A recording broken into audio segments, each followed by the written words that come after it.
មានបងប្អូនមួយចំនួនគាត់សួរតើសំណង់ Prenel នឹងអីគេ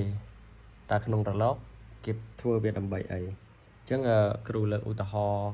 មួយយកមកបង្ហាញឧទាហរណ៍ថាយើងមានអនុគម2 y1 4 sin 100 pi t y2 4 sin 100 pi t បូក time pi លើ2អញ្ចឹងគេចង់ទៅសេសមីការតម្រួតអញ្ចឹងយើងចង់ប្រើតាមរូបមន្តក៏បានប្រើសំណង់ Prenel ក៏បានដែរអញ្ចឹងឧទាហរណ៍ថាគូប្រើសំណង់ Prenel តើវាយើងអាចឲ្យយើងកណនីបានគេខ្លះអញ្ចឹងទី1យើងអាចកណនី amplitude បានអញ្ចឹងយើងប្រើសំណង់ Prenel ទៅរក a បានទី2យើងអាចរក phi តាមនឹងបានបាទប៉ុន្តែករណីខ្លះបានករណីខ្លះក៏យើងត្រូវប្រើតាមរូបមន្តដែរចំពោះ phi ណាបាទអញ្ចឹងយើងមើលតាមរូបរបស់យើងដោយសារតែ amplitude របស់យើងស្មើគ្នាបាទហើយ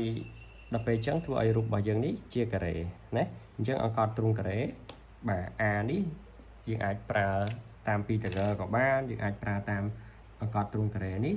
យើងយកជ្រុងការ៉េ a1 ក៏បាន a2 ក៏បានដែរបាទគុណនឹងរឹស2យកមកណាអញ្ចឹង a របស់យើងទាញបានស្មើនឹងបាទ4រឹស2បាទអញ្ចឹងຂະຫນាតវាសង់ទីម៉ែត្រដូច y ដែរតមកទៀត phi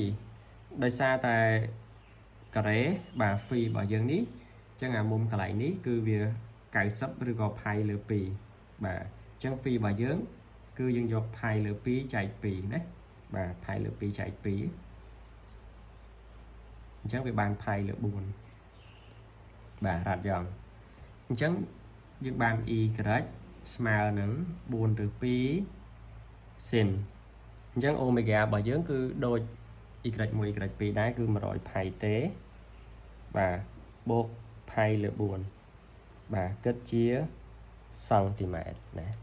បាទអញ្ចឹងយើងជួបគ្នានៅវីដេអូក្រោយយើង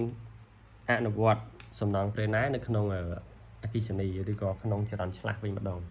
បាយបាយ